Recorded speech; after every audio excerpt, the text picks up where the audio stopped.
Hi, I'm Daniel, founder of Pretty Litter. Cats and cat owners deserve better than any old-fashioned litter. That's why I teamed up with scientists and veterinarians to create Pretty Litter. Its innovative crystal formula has superior odor control and weighs up to 80% less than clay litter. Just one bag lasts up to a month, meaning fewer refills and less scooping. Pretty Litter even monitors health by changing colors to help detect early signs of potential illness. It's the world's smartest kitty litter. Go to prettylitter.com and use code PANDORA for 20% off your first order. I'm pretty confident talking into a mic. Hey, I'm doing it right now.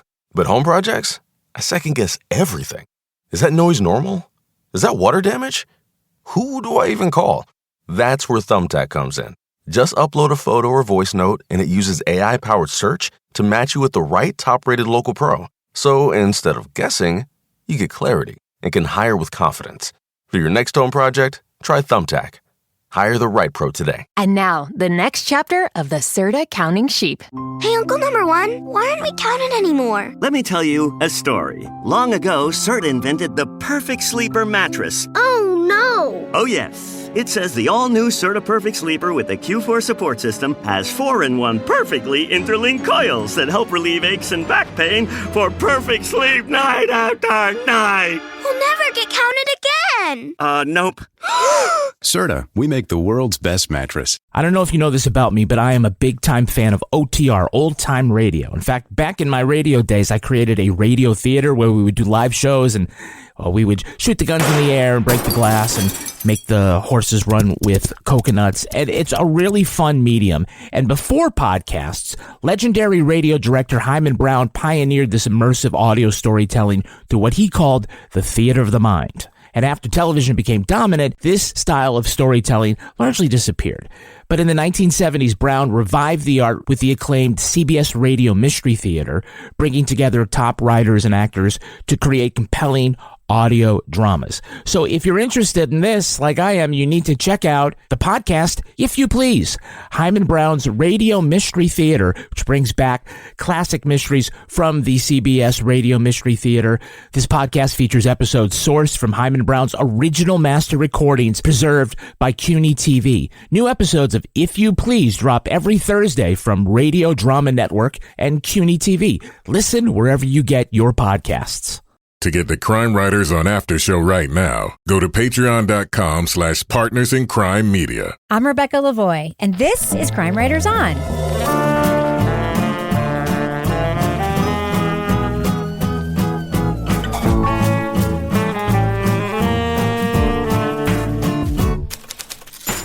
Crime Writers On is the original true crime review podcast that digs into true crime, pop culture, other podcasts. And on this episode, when she witnesses an online sex worker get kidnapped, a single mom is thrust into a world of blackmail, murder, and girls soccer. We'll review the Apple TV comedy thriller Maximum Pleasure Guaranteed.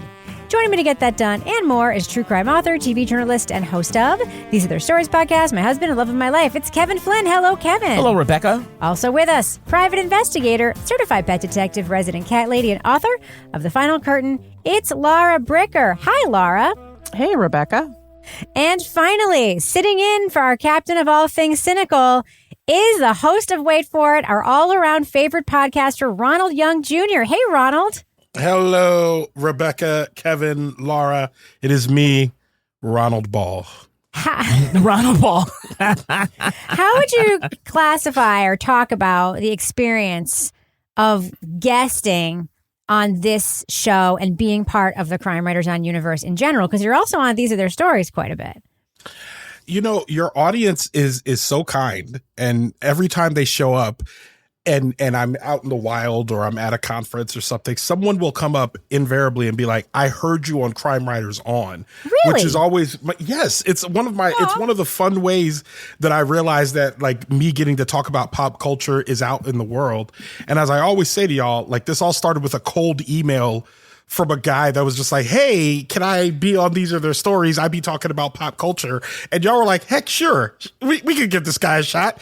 And, you know, fast forward 6 years later, I'm still around and it feels good. So I love being a part of this. This is one of my favorite emails to get from you, Kevin. And as I say all the time, first time I heard you talk, I was like, that guy's a star and he's going to be huge in podcasting. I knew it immediately. Thank you.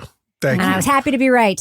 So, Kevin, what's coming up on future episodes of Crime Writers On? On Thursday, we're doing our classic rewind, and we're going to be talking about, we're going back to our reviews of Murdoch Murders. What?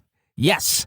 And if you tuned into the after show last week, you know Rebecca has thoughts about the latest with Mandy Matney. But a week from today, brand new, fresh episode of Crime Writers On, we will be reviewing A Toxic Love Story from Netflix. Looking forward to that one. Everyone's talking about it. Mm-hmm. All right, should we talk about the TV show we are here to discuss? Let's do that. Leading off. You're so smart and funny and sexy as hell.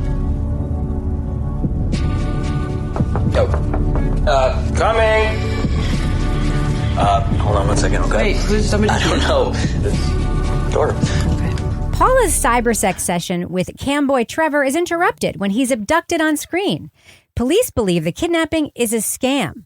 But when the divorced mom tracks him down, Paula finds Trevor's been murdered by a ruthless assassin who's now looking for her. Yeah, it'll be fine. Will it? A guy who clearly rouges his nips, by the way, wants to meet in person at an abandoned murder motel. It'll be okay. It's the daytime. Right, because no one gets killed in the daytime. As Paula looks into the camboy and his associates, she gets pulled deeper into a web of blackmail and violence, all while trying to be a supermom and maintain custody of her daughter. All the while, she tries to stay one step ahead of the killer, the police, her ex-husband, and the ghosts of her past. I had motive, like they think I'm a real suspect. I could lose everything. I could go to jail. I could lose my kid. I need to figure out what the fuck happened, and I don't know what to do. What do I do? Emmy Award winners Tatiana Maslany and Murray Bartlett star in Apple TV's Maximum Pleasure Guaranteed. In a mix of murder, motherhood, and mayhem, the comedy thriller follows the struggling mom as she deals with a spiraling crime plot, an unrelenting assassin, and the challenges of coaching soccer.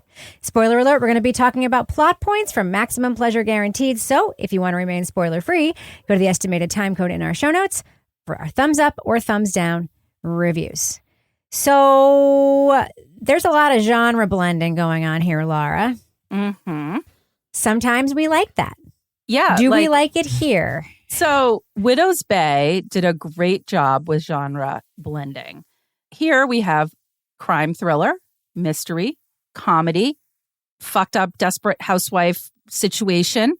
And I think, you know, in some places it shifts smoothly, but in other parts it really doesn't. It's like, you have this little short detective lady, and she's really funny.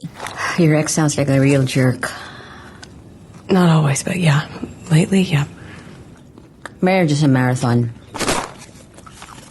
Sometimes you puke.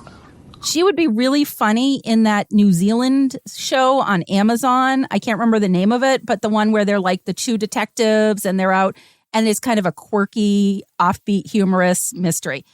It doesn't match the rest of the tone here, the way she keeps showing up. Like, she's in the wrong show, but she's doing an okay job. And we've got the actress playing Paula. She's in like a thriller show, and she's just like super frustrating. But I think what's hard for me is that this felt uneven, the way that it was shifting between these different genres in this. And I was like, okay, this thriller thing is stressing me out. Okay, now they're trying to be funny, but does this really match? Not so. It didn't flow in the way that would have had me embracing this approach. Yeah, it doesn't help that the crimes that we see on screen are quite gory. A lot of gore and violence in this show, like which feels a little out of step. Very much. Freaking saw, like chopping somebody up. I'm like, what the fuck? Okay. Ronald, what do you think? Do you think this show should have picked a lane? Yeah, I mean, if that lane is going into the garbage can, then I would say that it absolutely picked a lane in this case. I know that you asked me a question and that is leading me in a direction, but I just want to go on the record as saying I hated this show. And it was one of the few times in which I have this happen a couple times. If I'm ever a guest on something, I have to watch something for the show, that I then regret the invitation because I have to watch the show. And probably about maybe episode 2 or 3, I almost started texting you, Kevin, like, Kevin, I'm sick. I'm sick of this show and I can't participate in this anymore. It's wildly paced. I don't understand the pacing of this show. I don't understand what the conflict is because when you get to the point of saying I'm a busy woman, sometimes I be on campsites, I was like, that's something that should have been stated in episode 1, not in the dramatic conclusion of episode 9 or whatever it was we got to towards the end. There's just several times in which I was just looking at this and saying, it's not right what's happening. I'm confused. I don't know who's good or bad. And Laura, unlike you, I hated those cops. I hated those cops. I hated them in this show. Yeah. Yes, in the show. Well, I hate them in life, but also in the show. Like, I hated those cops. I almost went on a These Are Their Stories style anti-cop rant about the incompetence of these cops and how they're basically setting this woman up for failure the entire time, which I didn't understand to be bad writing or if I'm just experiencing it terrible. That's all I have to say. I didn't like it, Laura. Yes, it should have picked the lane. It did not. Oh, my goodness. Kevin, one of the things that happens in the show is there's a lot of like climaxes and villains and bad guys. Yeah, that was a problem for me with these shifts in like bad guys because it's kind of hard to, because who the bad guy is central to whatever the conflict and the, the eventual resolution is. Basically, it's the whole plot. And then we kind of move around. Like first it's Trevor who's the bad guy. The scammer, right? And then he's dead at the end of episode 1. Okay. So then it's Dennis. And then they kill off Dennis, or we think they kill him off, at the end of episode 6 of 10, which felt really weird. And then there's like this female assassin, and then she goes, and then there's, And she's not scary at all. And she's not scary at all. And then there's this other thing there. And it just felt like, those didn't feel like plot twists. Right? In other shows to be like, oh, damn, plot twist. It felt really forced instead. It felt like they were trying to like, oh, the audience is not going to believe it when we spin them this way. And all of a sudden it's that. And to me, it just felt forced, Laura. It did. And they dropped the ball. Like the whole thing, I'm waiting for the new stepmom to be responsible for this. And then the end of this stupid fucking cliffhanger. And I'm like, that stepmom last week you thought the mother from Deep Cover was dead and buried in the backyard. Yes. But in this one, didn't you not think the way that she kept sitting there and she was feeding information to the attorney and she was always there and she was driving the bus and I was like, is she a red herring? Is she actually involved? No, she's just a cunt. No, yeah, I think she's bad. She was a bad person. I think she's the one who's behind it, and that's what you're going to find out in season 2. But it really pissed me off because I feel like they led us down that path and then they didn't even resolve that plot line, and it really frustrated me. Let's talk about Mallory for a second, Ronald, because here we have Ronald, a woman who is objectively, no offense to her, objectively less attractive than Tatiana Maslany, right?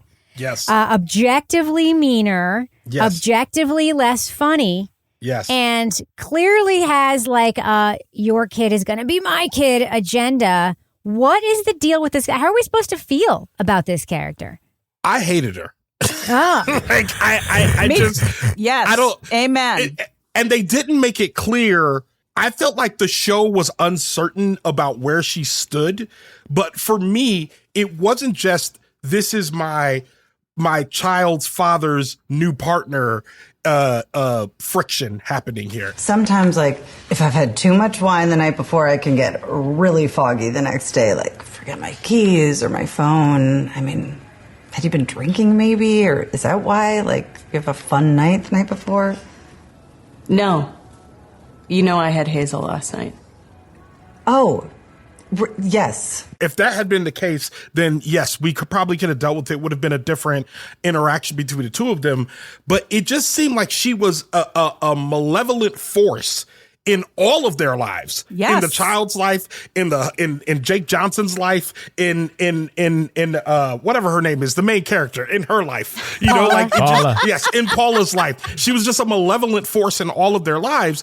And Laura, to be honest, it would have been a better show. Yes. If it turned out that she was the villain, when it just turns out, oh, you just suck. And then at one point I'm starting to be worried about Jake Johnson, where I'm like, yo, Jake, like, she's not good. You're sitting in the courtroom, and obviously they wrote it into the script that you don't like her, or like you don't like what she's doing to Paula. And you still have inside jokes with Paula. You still like hanging out with her. How have you been convinced that she's so irresponsible and terrible of a partner? Like, y'all gotta write that, because otherwise we just see this horrible person that's the antagonist to the show, but somehow she's not one of the assassins. Like, what are we talking about here? Get her out of here. I think she's the one who got the videotape. She's the one who sends the videotape at the end. 100% that's her that did that. Who else would have done it? It's her. She sucked. She absolutely sucked. And then we have Carl, Jake Johnson, who people know probably mostly from The New Girl. Mm-hmm. What did you think about his character, Kevin? Well, I liked his performance. I like that actor. I like Tatiana Maslany, as far as like the performance that they gave. I liked Jake Johnson in this role too. Carl himself, I couldn't quite get where he was coming from, which may be maybe the best thing I can say about the writing is that if that's on purpose, where I'm a little unsure about whether he has Paula's best interest in mind. We'll make everything so easy for you, Paula, because I know this isn't what you want, and that's why I appreciate you, but I think this could be amazing. Do you think I could get a dog? I mean, everybody up there has dogs. Yeah, get 2 dogs. Yeah. What about a pony? Would you get me a pretty pony? Okay. With a mane and a tail that I could brush, you could sleep in my room. I think he's doing good by Hazel, but I think he feels more for Paula than Mallory would want him to. Like trying to be a co-parent, even though you'd say, yeah, he left her, so he's shitty in that way. He's going along with some of the shitty And he probably things. cheated on her. Yes, he did. Mallory had the magical vagina. Yeah, so then what do we talk? vagina. If we know that he cheated on her, sorry, go ahead, Kevin. No, I was just saying, like we all agree that Mallory gives off bad vibes, right? Yeah, She sucks. She sucks. I wish he killed her when he kidnapped So her. how much of Carl is actually Carl and his personality and his motivations, and how much of it is he being manipulated He's an adult. by his ex? Right, he's an adult.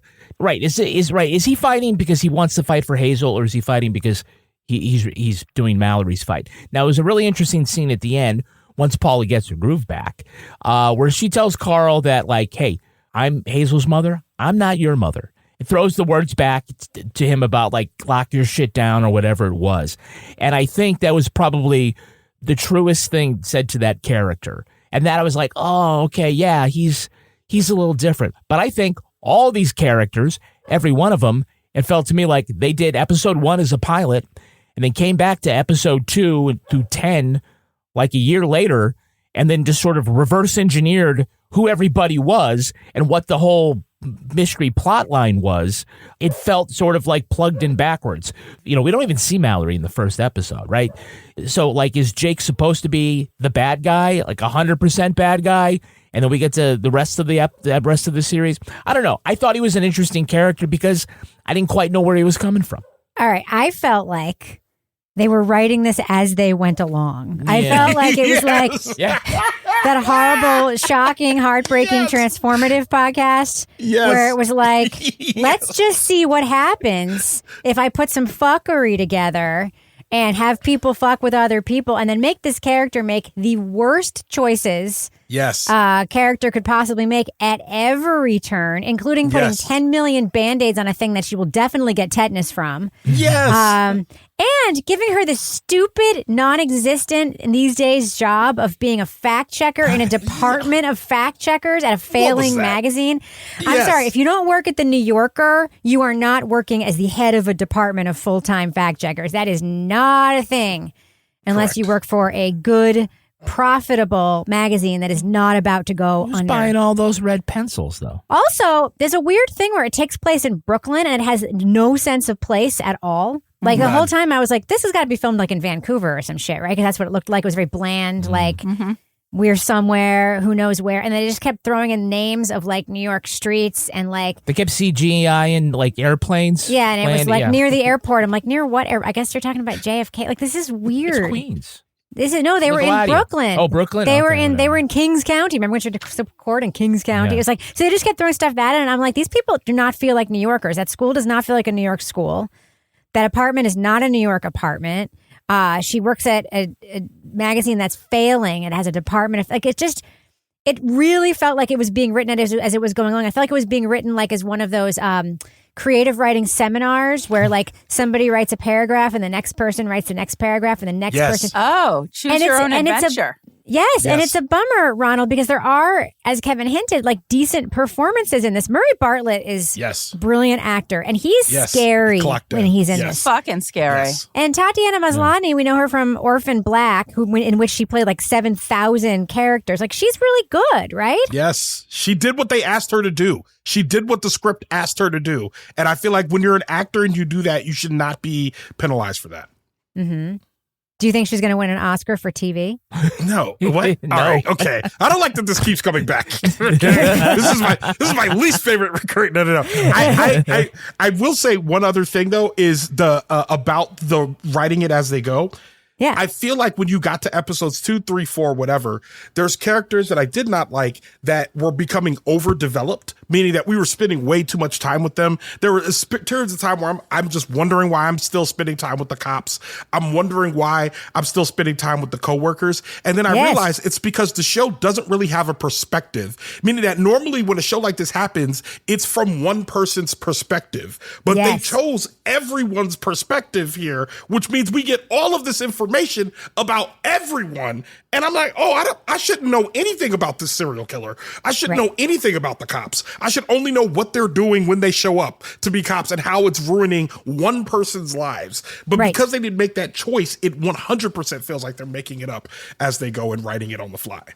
That's an excellent observation about the perspective, because stuff happening to Paula is weird, but we see the stuff happening off camera for her, which makes her choices look even worse and make less sense. Yes. Because it's like, you don't understand why she doesn't tell anybody that she shot the guy. He literally threw her in a trunk. She would not be arrested for that crime, right? Call the cops. I know. And also, the colleague is secretly writing an article about her. Like, I don't care about that. But if that was a reveal that happened to Paula, like, those two what characters, do you think of those colleagues? Yeah, those two characters didn't even need to be there, really, because they were kind of there, and you're like, okay, is something going to happen? They're there to sort of help advance Paula's storyline. Were you trying to be sarcastic or like kiss her ass? Neither of them worked, by the way. No, because if you want to kiss her ass, you would hide your anger better. Yeah, like, we really hope you become our boss. No, like, we really hope that you become our boss. And then if you would be sarcastic, you would like change your inflection a bit more. We really hope you would become You our have to change the boss. inflection. And then they have this sort of pseudo romance plot line that may or may not materialize, and then it doesn't. And the guy has the LSAT that none of it really contributes to the suspense or the momentum of the arc of the story at this point. But we're waiting to see, maybe there's going to be a big shifteroo at the end and there's going to be some connection to these people. And I was like, okay, the guy's a shithead, because after he goes through all this and he has this girl that he works with, he's like, yeah, I'm going back to my girlfriend. And I'm like, what was the point of that except to make me irritated? So I felt like they just didn't really contribute to advancing the story in a way that felt like it had a purpose. No. Yeah, I agree with you two guys that I hated those two coworker characters. And I think part of the problem was, again, in the first episode, they weren't likable, right? They're trying to be foils and whatever. And right, you can't have everybody be friends. That doesn't make for good plotting. It doesn't make for good conflict. But they weren't clever. They were just smarmy. And I think they'd lightened up a little bit more when they started to write them out. But again, it just was sort of too much effort. I still didn't like them. I still didn't think like they were motivated by anything redeemable. I like the guy maybe a little more than the girl, because she's did. Well, she's like sexist. No, she's actively backstabbing. Yeah, she's the one who's like, let's hack into Paula's computer. Yeah, the other guy's just kind of dopey and wants to do the LSATs, and I don't know, he's just he has probably some better lines, but I never like really ha-ha'd at any of it there, so it just didn't feel like you wanted Paula to be friends with them. You don't get the sense of like real friendship like you do when you join us on Patreon. Business section. Well played. Yeah, you can check us out at patreon.com/partnersincrimemedia, but I would suggest first you go to patreon.com/ohitsbigron, because if you join Ronald Young Jr.'s Patreon, you get all sorts of great podcasts, including Leaving the Theater. Love it. On the Couch, get discounts and more to Ronald Young Jr. events. Yes. You should join. You absolutely should, especially because I'm working on a new podcast. There are more extras coming to Patreon. I have not been great at Patreon, to be honest with you. I do have a podcast that's on there. I have extras that are there, but they are not regular enough sometimes for me to really, really enthuse folks. So the folks who are in my Patreon, they're there because they really support my work. But if you are joining the Patreon, know that extras are always starting to come out more, especially when I put out new work. So I'm excited. That's patreon.com/OhIt'sBigRon. Rebecca, what else do we have for him today?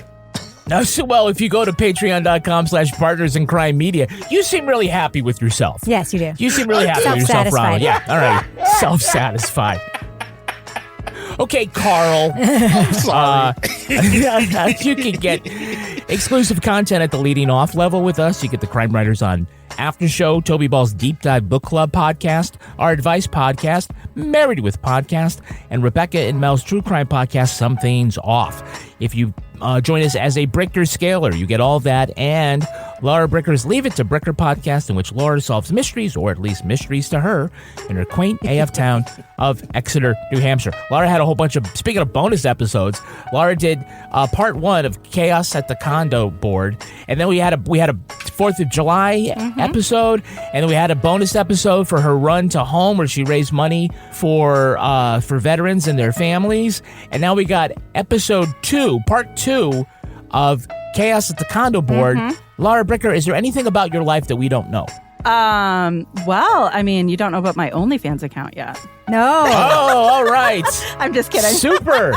I'm sorry. Well, I don't know. Just don't get kidnapped in the middle of it. Where is or this? maybe you could. Yeah, and I want to tell you, on that last episode on my prep for home base, I took quite a dramatic tumble through the air, landing and skidding through the air on my breasts, and I survived. And you will hear a dramatic reenactment of that scene in Leave It to Bricker. Well, that's why everyone's got to have airbags in their car.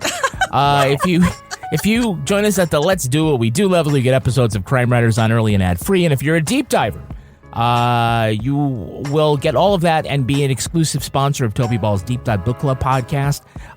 They are recording tomorrow. Toby and his guest will be discussing the book The Tragedy of True Crime, 4 Guilty Men and the Stories That Define Us.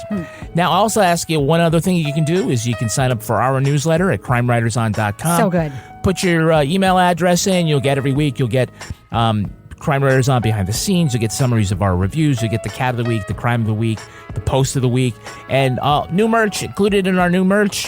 Got something new design. Yeah, this is a shout out to all those armchair detectives who think they know everything about a true crime case by looking it up online. It's a new t-shirt that says, "Another case solved by Wikipedia Brown." Yeah, it is. We also have an Amazon storefront where you can see some of our favorite things. Rebecca, what are this week's Amazon recommendations? Well, Kevin, I just got a pair of Dr. Dingus's tiny hands, and I'm really enjoying them. I'm using them a lot on my YouTube show. Little plastic tiny hands? I love them. I like to scratch my face with the tiny hands. I like to make the little prayer hands with the tiny hands. I like to do the little praise emoji with the tiny hands. I just love them. All right, Denise.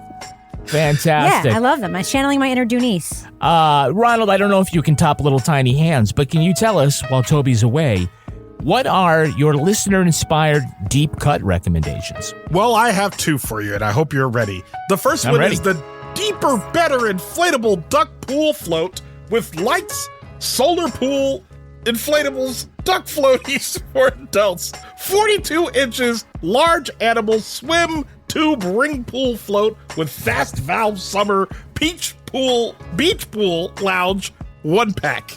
Wow. It's a big duck floaty, Kevin. It's a big duck. Is it one of those giant ones? You said it lights up? Huge. 42 inches. Yes, it lights up. It has lights, all kinds. It's only $26. I don't know how good this is going to be, but it looks brilliant to me. A matter of fact, I think you should set your expectations on the photo and don't even prepare for disappointment. It has to look exactly as fun as it does in the picture. All right. Man. All right. What else you got for us? Okay. Kevin, do you ever go to CVS? Sure do. Who doesn't? Yep. You ever get one of those long receipts? Yes. Do they have any other kinds? Oh, yeah. What if I told you could turn that receipt into a towel? The CVS receipt beach towel funny gag gift for pharmacists and beach lovers. Oversized novelty receipt. For pharmacists? That's a good gift for literally anyone. For pharmacists and beach lovers. 28 by 67 inches, soft, absorbent pool and bath towel. That could be yours, Kevin. I didn't know pharmacists and beach lovers had so much in common. Do you know that they make this a guy who makes these custom like runner rugs that are 20 feet long that are made of your CVS receipts? It's very funny. I love it. Oh my goodness. I love yeah, it. me too. All right, we'll get all of that by shopping us first when you go to Amazon. It's amazon.com/shop/Crime Writers On. We earn commissions on qualified purchases. Kevin, before we end the business section, do we have any Patreon patron saints of the week? Our Patreon patron saints are Lori Arnold and Aaron Mahoney. Bless you. Bless you, Lori. Bless you, Aaron. Thank you so much for supporting the show. We couldn't do what we do without you. I really, really, really, really mean it. All right, Kevin, thus ends the business section. Can you fade that music out? Let's fade it out. So, Kevin. Yes. Did you think this was a high-quality true crime show? Yeah, but not as high a quality as our items from Quince that we always get. Nothing is. I want to start by just thanking Quince for supporting us for many, many years. We were with you when people called you Quince. Yes, or we never did. Exactly. That was a real thing. Yeah, well, we have been great partners with Quince for so long. As a matter of fact, because Rebecca loves the items that Quince has so much, we are net negative with our relationship with Quince because Rebecca continues to buy all of these quality items. Rebecca, right now, as a matter of fact, you are clothed head to toe in Quince. What do you got on? I'm wearing this like cotton chunky cardigan from Quince. It's like this cobalt blue color or cerulean, as they would say in Devil Wears Prada. Yeah. But one of my favorite things I have bought from Quince in the last like 8 months are these super soft fleece cropped wide leg pants. I have a white pair and a black pair, and every time I wear them, especially the white pair, like great, they feel like Guess how much these incredible pants cost? No idea. $42. Oh my god. I love That's these Quince pants. for you. They're incredible. Everything at Quince is priced 50 to 80% less than similar brands, and they work directly with ethical factories to cut out the middleman. Oh. So you're paying for high quality, not brand markup. So be like me. Upgrade your everyday. Go to quince.com/crime. Crime. For free shipping on your order and 365-day returns. Now available in Canada and the UK too. You speak English there. That's quince.com/crime. Crime. For free shipping and 365-day returns. Quince.com/crime. Crime. For moi, Claude, you can talk? I've always had the gift of gab, Nancy, but now you can understand. With Pretty Litter, the odor-neutralizing, long-lasting, health-indicating kitty litter that's simply the most luxurious way to bury my poopies and my peepees. Pretty Litter was developed with veterinarians. It helps me monitor potential health problems just by changing color. Go to prettylitter.com today. Pretty Litter, not just a pretty litter. And now, the next chapter of the Serta Counting Sheep. Hey, Uncle Number One, why aren't we counted anymore? Let me tell you a story. Long ago, Serta invented the perfect sleeper mattress. Oh, no. Oh, yes. It says the all-new Serta Perfect Sleeper with the Q4 support system has 4-in-1 perfectly interlinked coils that help relieve aches and back pain for perfect sleep night after night. We'll never get counted again. Nope. Serta, we make the world's best mattress. You know that thing where you get an amazing pair of shoes at a really great price and want to tell everyone about it? Yeah, so do we. Here at Designer Shoe Warehouse, we'll give you something to brag about. Like the latest styles from brands you love, or the trends everyone's obsessing over, or shoes that make you feel like, well, you. So go ahead, show off a little. Find shoes that get you at prices that get your budget. Head to your DSW store or DSW.com today. DSW, let us surprise you. Laura? Yes. You're a mother. I'm a mother. How fucking sick are you of the frazzled mother trope? Fucking sick of it. And honestly, this is the thing. I'm like, Tatiana Maslany does a fantastic job portraying Paula. But I had such angst watching Paula in the role of this frazzled, disheveled, disaster-ridden mother. I'm like, it's like there's a whole genre of shows that make this your protagonist. Are you okay, Paula? Yeah. No. Fuck me in the fucking face. You're on speakerphone, Paula. Mom, do you have my new cleats? Could we not have like the badass got it together mother who finds herself in the middle of something and badasses her way out? No, we have this like, it's just like her hair is disheveled. Everything's disheveled. It's just, honestly, like. She keeps taking showers. I mean. Very angsty showers. Oh, we're in the shower. I'm like, oh, okay. Like, it was frustrating because it's, she does a good job. And that's the thing is that it's like when I watch these shows, like I remember how stressed out I was in like season 1 of Stranger Things with Winona Ryder because she was like so stressed out and so frazzled. And I was like, I can't take this. But, this character, Paula, she's panicked. She's vulnerable. She's emotionally exhausted. She's kind of like, she was really the character that anchored this show, but I felt like, could we have had a different type of mom? I agree, Robert, a different type of mom in that role, because, I feel like we're relying upon a certain stereotype that's getting used quite a bit. How about this? I have an idea. Okay. How about if you make a show where there's a woman who happens to be the mother at the center of it, you don't make her being the mother her defining characteristic. I am so sick of it. I am so sick of this idea that being somebody's mother is the most difficult thing in the world. No, working in a factory in Laos is the most difficult thing in the world. Like, being a mother is a normal experience that billions of us share. And it is not the thing that defines a woman who's also supposed to be interesting enough to be the main character of a television program. And I am so tired of it. I'm so tired of all the angst being around. I'm not perfect enough as a mother. I have to get this snack together and go to, like, it's some sort of high plot point that she's going to be the freaking assistant soccer coach for her kid's school. Who cares? It's so boring. That's how she's going to get I'm sorry for the mothers out there who, I used to host a parenting podcast for Slate, and I would say the same damn thing all the time.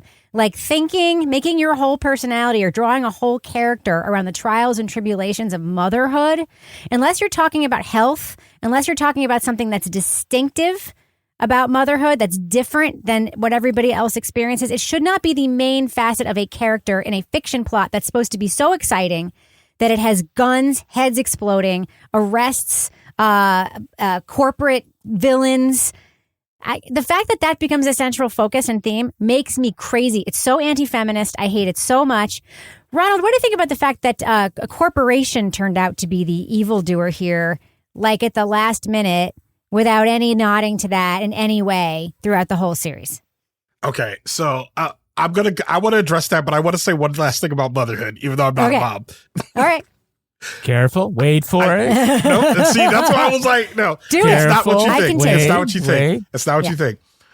Laura, I like that you said the thing about Winona Ryder's character in Stranger Things, because I think the chief difference between these two characters is that she cracked something in season 1 of Stranger Things, because of her focus of getting her child was so important that she did something crazy wild in order to actually find her child, which was hang those lights and figure out how to do it, which means she figured something out.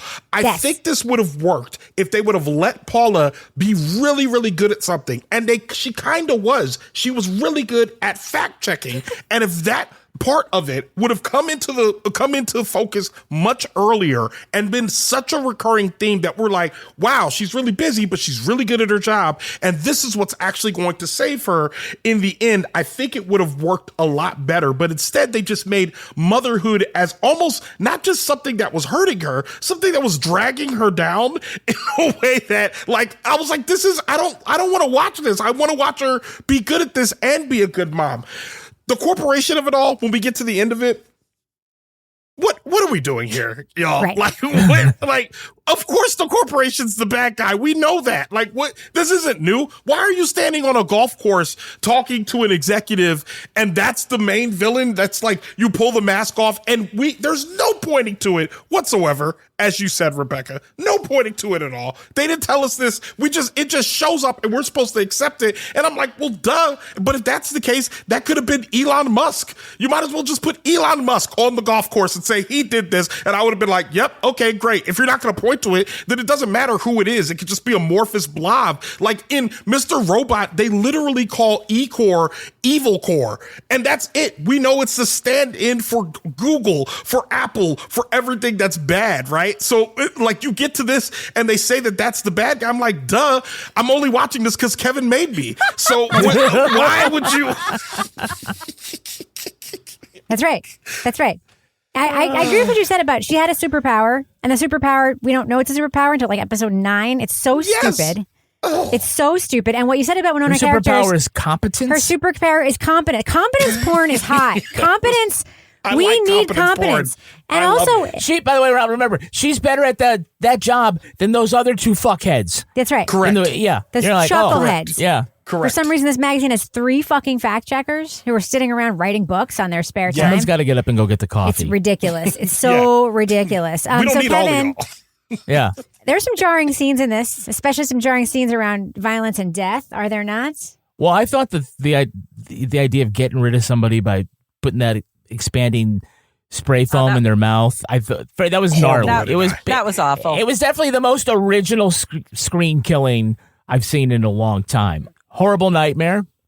Points for like coming up with at least one original thing here, but it just I don't know. Does it save the whole thing? No, it doesn't. I don't know what more I can say about that. Do you want to add something to our feminist rant about motherhood?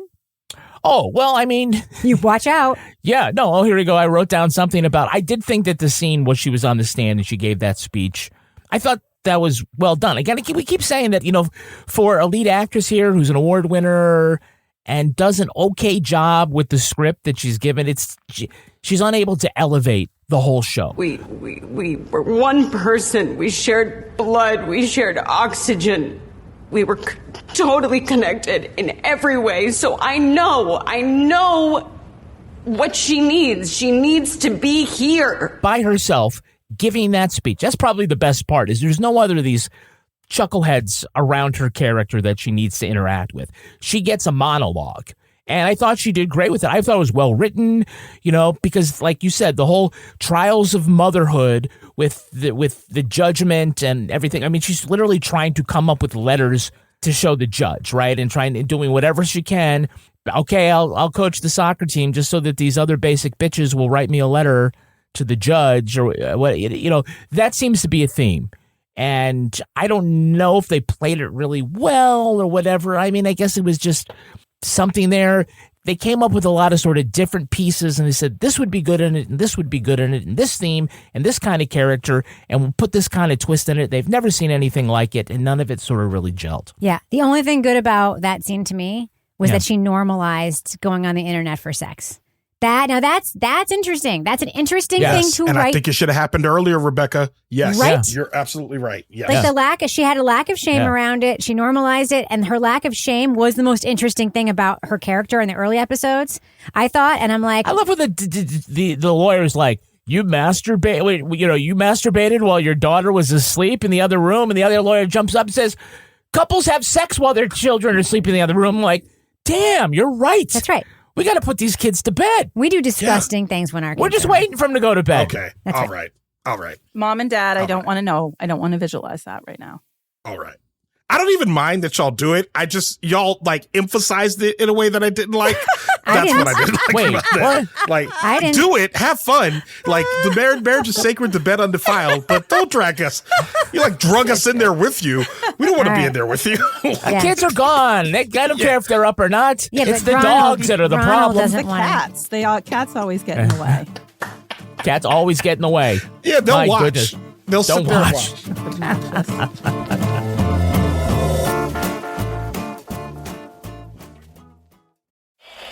All of us strands are in real danger, and whatever it is, it's closing in. It started with just a few lost hairs here and there, but now, more and more of us are disappearing every day. But listen, we think we have a plan.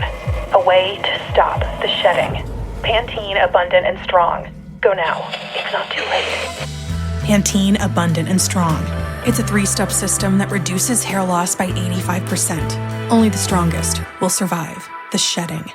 Hi, I'm Angie Hicks, co-founder of Angie, and one thing I've learned is that you buy a house, but you make it a home. Because with every fix, update, and renovation, it becomes a little more your own. So you need all your jobs done well. For nearly 30 years, Angie has helped millions of homeowners hire skilled pros for the projects that matter. From plumbing to electrical, roof repair to deck upgrades. So leave it to the pros who will get your jobs done well. Angie, the one you trust to find the ones you trust. Find a pro for your project at Angie.com. An undisturbed sleep is a beautiful thing. That's why a Beauty Rest mattress is designed to give you unparalleled motion separation, isolating movement with our pocketed coil technology to help you sleep soundly no matter what's moving on the other side of the bed, while providing individualized support for every sleeping position. People at their best get their Beauty Rest for 100 years. At DSW, we ask the important questions, like, what shoes are you going to wear? Whether you're prepping for wedding season, festival season, or just planning the ultimate vacay, the right shoes can make or break an RSVP. So own the moment. You've got big plans, and we've got just the shoes, at the perfect price, of course. Get ready to get ready with Designer Shoe Warehouse. Head to your DSW store or DSW.com today, and let us surprise you. All right, let's do what we do. Let's let our listeners know, should they check out Maximum Pleasure Guaranteed on Apple TV? Laura Bricker, thumbs up or thumbs down for Maximum Pleasure Guaranteed. Okay, so I think I know how Ronald Young Jr. is going on this, but I'm going to go. Surprise you. I'm going to go mild thumbs down instead of full thumbs down, and there's a couple reasons for this. The actors in this did a very good job with what they were given. Tatiana Maslany really carried the show. Marie Bartlett was a very creepy, really, really creepy villain. And there was a sort of life lesson in this, that if you are somebody that's going on a campsite and you are having a relationship with someone and you see them get assaulted and possibly killed, do not send them money. This is a PSA right now. Do not. It's like when you get that email from a friend that says, hey, Rebecca, it's me, Laura. I'm trapped in Scotland and I lost all my cards and I need you to wire me money right now. No. So this raised some awareness of that. So, I think it was interesting that we just reviewed Only Fantasy. And then, we have now a fictionalized sex work storyline coming in. I hadn't even thought about the fake assault angle. But the problem is, as this went along, the plot twists really, they weren't even not credible. They were just so hard to believe that I lost my ability to focus on this show. The pacing and some of the characters, it couldn't really decide what it wanted to be. Did it want to be a comedy, a thriller, a mystery? I don't know. But at the same time, I can't go full thumbs down because there were some really good performances by the people that were in this show. And I watched it. And there were parts that I watched and I was like, oh, that's kind of interesting. But I didn't love it. So I am mild thumbs down. Ronald Young Jr., your thoughts and your review of Maximum Pleasure Guaranteed. Thumbs up or thumbs down? I have a cross-examination question for Laura. Okay. Laura, if you did not have to watch Maximum Pleasure Guaranteed for this show, would you have kept watching it? Maybe when I was going to sleep at night. That's a full thumbs down. And also, that's a full thumbs down. So that's 2 full thumbs down from Laura and RYJ here. This is not a good show. It's poorly written and poorly executed. Tatiana is probably the bright spot in this show. This made me like Jake Johnson a little bit less. Kevin, I know you liked his performance here. I did not. He irritated me in a way that I just thought he does so much goodwill in being kind of a guy that we all like. And he showed up here and I wanted to hit him every single time because of the words coming out of his face and the ways in which they were writing him in this very, they just pick a lane. Is he bad or is he good? What is this? I know it's supposed to be nuance, but you're not writing nuance. You're writing something that is very disorienting. This is a very disorienting show. Generally, there's a lot of whiplash that's happening. And honestly, it felt hard to get through. When I realized I was only on episode 5 and I had more to go, I legit got upset. I got hurt. I was mad at y'all for this. But not me. I don't produce the show. You got hurt. Mad at Kevin. You should be mad at Stephen King because he's the one that started this, telling people it was his favorite show of the summer. Okay. First of all, I love Stephen King. Come on. Come on, man. Does he listen to this show? I love you. I love a lot of your work. Come on, man. What are you doing? He's wrong. Full thumbs down. I would not watch this again. I would not recommend it to people. This is one of those shows that when Apple makes it, you could tell they're aiming for prestige and they're missing it entirely. This should have died. Other people have better shows. Make something else. I hated it. 2 thumbs down from both Laura and Ronald Young Jr. Full thumbs down, not mild. I'm co-opting Laura's response. Kevin Flynn. It's funny because I was going to be a mild thumbs down, and then you posed the question about, if I didn't have to watch the show. I'll tell you, I watched the first episode and then said, I don't want to watch this show. And I was never going to, we were going to do a whole other thing. And Rebecca was like, Stephen King just came on and said it was the best show of the season. I'm like, maybe it's fuck. getting better. Everybody's talking about it. Okay. It's our job. God damn it. Like, this could have been Cape Fear, but no. No, Cape Fear apparently is worse. Apparently that's worse. Okay, fine. It's no for me, dog. What can I say? Look, I just didn't care about it. I mean, other than the inciting incident, which plot-wise was kind of interesting, it really didn't draw me in any way.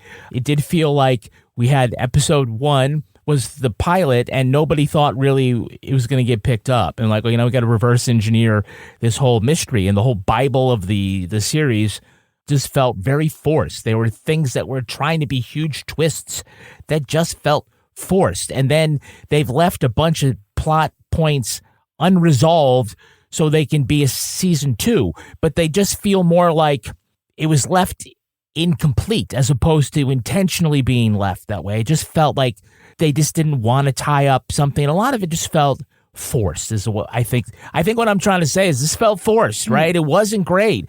Why was I mild thumbs down? Because the performances themselves weren't bad. Oh, come on, don't qualify it. But you can only do so much with a bad script, and they were only able to do as much as they could with a bad script here. So I will just have to go from a mild thumbs down to, I guess, I'm all the way thumbs down. Yeah, me too. I hated this. I hated it so much. Yes. This should have been on Peacock. Yes. This was a Peacock Is that bad? quality Yes. show. Jeez. As bad as MIA. Yes. This is what was that thing we watched on Peacock with Sarah Snook that was so bad All her fault. for which she has been nominated for an Emmy, which I predicted. Correct. The river. What was the Bright River thingy? Or Yeah, that one. horrible. Peacock shows are terrible. What this has in Garbage. common with the Peacock show is Kevin showed me when we were taping. This was actually filmed in Brooklyn, but it doesn't even feel like it. There's like nothing New Yorky or Brooklyny about it. Like they never eat a fucking pretzel off the street. They never pass any garbage. The idea that somebody who lives in a tiny apartment in Brooklyn and has a dead end job would turn down the opportunity to live for free with a pool and a backyard in Idaho. I'm like, what is that? Are you one of these New Yorkers who's like, there's just no culture anywhere else? I bet you are. Yeah. Also, I'm sorry. I don't care if I'm spoiling plot because this is so bad. I don't want you to watch it. How fucking white is it that she was arrested for 2 murders and they let her walk out of that fucking police They don't station? do that. You don't make bail for 2 murders. That is some We've white. watched a lot of Law and Order. We know how it works. This was a white people fantasy police story. Okay, Yes. this is how white. Why were all the cops black or of color? Or listen, they'll believe you when you tell them something's off. They don't fucking believe you. They don't believe you. They don't let you walk out. There's so much wrong with this. There were commercials for this where Jake Johnson is going to be in a really stupid looking show about pickleball. I would watch the hell out of that I'd watch show. Dink. I'm compared to this stupid thing. I'm going to watch Dink after this. Let's do it. Huge. I I want a palate cleanser after this. Huge, Yeah. huge thumbs down for me for Maximum Pleasure Guaranteed. I could barely tolerate it. All right. Now it's time for my favorite part of the podcast, a little something called The Crime of the Week. For this New York couple, their hearts will go on after celebrating their Titanic-themed wedding. Billy Hiller and Deanna Director both grew up obsessed with James Cameron's movie. They say their nuptials are based on the love story in cassette 1 of the VHS set, not the disaster on cassette 2. Guests dressed as both first and third class passengers, including one elderly Rose in her nightgown. The officiant was costumed as ship's captain Edward Smith, with the bride and groom dressed like Jack and Rose. During their vows, the couple stood on a door, proving there was enough room for both of them if they needed to float on it. The wedding included lifeboat-shaped place cards, a Celine Dion-inspired serenade from the Yacht Rock a cappella choir, a Titanic wedding cake, and, of course, plenty of ice. Leonardo DiCaprio was invited, but he was a no-show. And if one wedding theme weren't enough, the couple also celebrated National Slurpee Day by offering frozen slush drinks and hors d'oeuvres donated by 7-Eleven.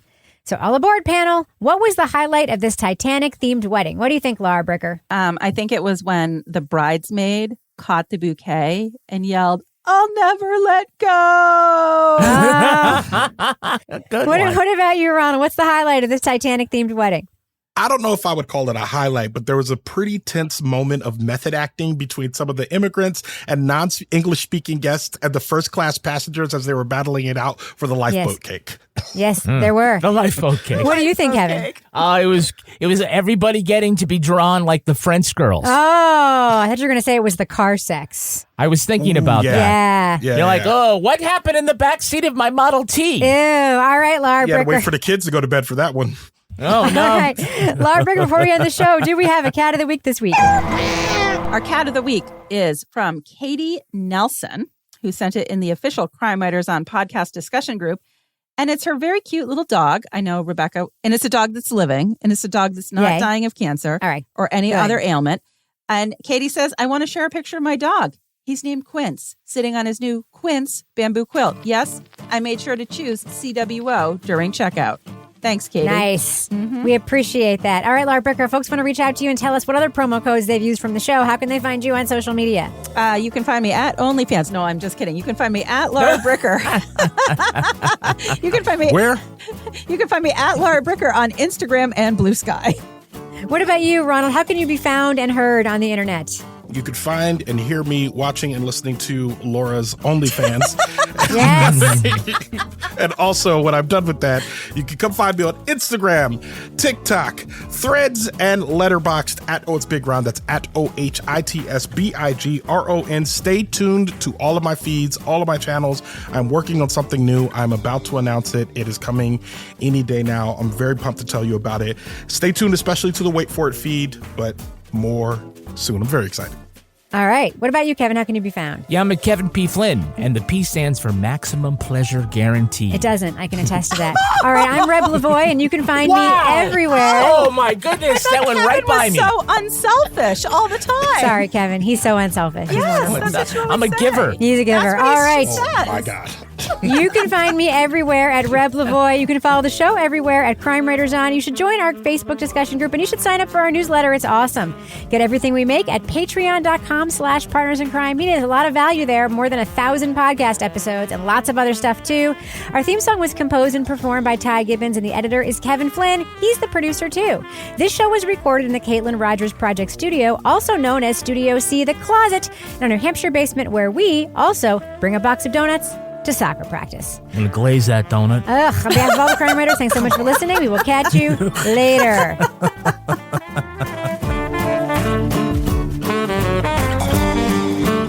So, Laura? Yes. Oh, lots of static. Do you hear that too, Laura? I hear it, yeah. I don't know what. Okay. Okay, there you go. You just, whatever you did, just fix it. It's some cable. I think one of the cables might be loose or something. All right. Is your phone close to it? Oh, yes. Move it from the cord. It could also be like an LED light bulb. It could be so many things. You never know. Could be that giant duck. It could be anything in my house. God only knows. Okay. All right.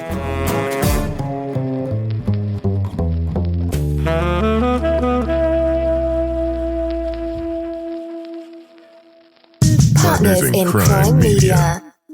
Hi, I'm Angie Hicks, co-founder of Angie. When you use Angie for your home projects, you know all your jobs will be done well. Roof repair? Done well. Kitchen sink install? Done well. Deck upgrades? Done well. Electrical upgrade? Done well. Angie's been connecting homeowners with skilled pros for nearly 30 years, so we know the difference between done and done well. Angie, the one you trust to find the ones you trust. Find a pro for your project at Angie.com. Running a business is hard enough, so why make it harder with a dozen different apps that don't talk to each other? Introducing Odoo, the only business software you'll ever need. It's an all-in-one, fully integrated platform that makes your work easier. From CRM, accounting, inventory, e-commerce, and more. And the best part, Odoo replaces multiple expensive platforms for a fraction of the cost. That's why over thousands of businesses have made the switch. So why not you?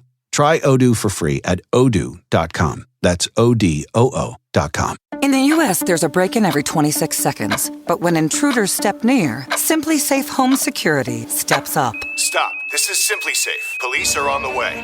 Using AI alerts, U.S.-based live agents help deter break-ins. Simply Safe, no long-term contracts. Save 60% on a new system with professional monitoring during our 20th anniversary sale at simplysafe.com/SXM. Outdoor deterrence requires a Simply Safe Active Guard outdoor protection plan starting at $49.99 a month. Visit simplysafe.com/licenses for alarm license information. Tennessee 2012.